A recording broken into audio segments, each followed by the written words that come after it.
So one of the things I learned early in my video career was how the whole recording process works with music and video on a music video set.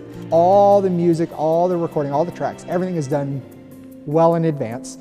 And John sends me the track, and I've been listening to it for weeks in my earbuds, getting familiar with it. I know every beat of it. I know every transition. You know, we're not actually playing the song during the video shoot, so that's why we have to have PA speakers for the crew, and it's good for the rest of the band so they can hear as well and they know where we are. So we're not actually like all plugged up to amplifiers and everything like that. He's put cues in it, so I know, when stuff's coming up and whatever. He also puts those in there for the band, so it'll count them in. Piano, 1, 2, ready, go.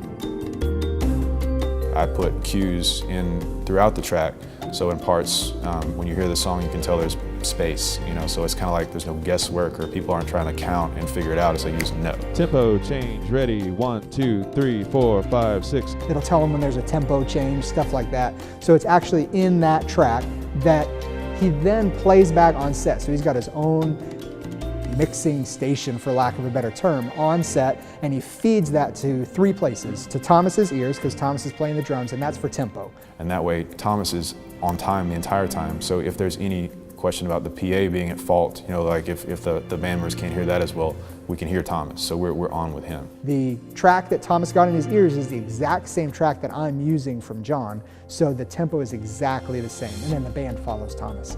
So it goes to Thomas, it goes to PA speakers where basically everyone in the room can hear it. Something new we did this year is we actually sent a mono feed, audio feed directly to the camera that AJ was using to film, and that way he doesn't have to rely on a microphone to pick up, which in this case of this venue would have been a horrible amount of ambient mess, especially as loud as the drums are and how reflective the walls are. So this way he gets an uncompromised audio feed directly from the playback rig. So when I took 27 takes, 27 layers of video into editing, I can hear the exact track in perfect time on each one of those recordings. And it helps the syncing process and it helps the editing process tremendously.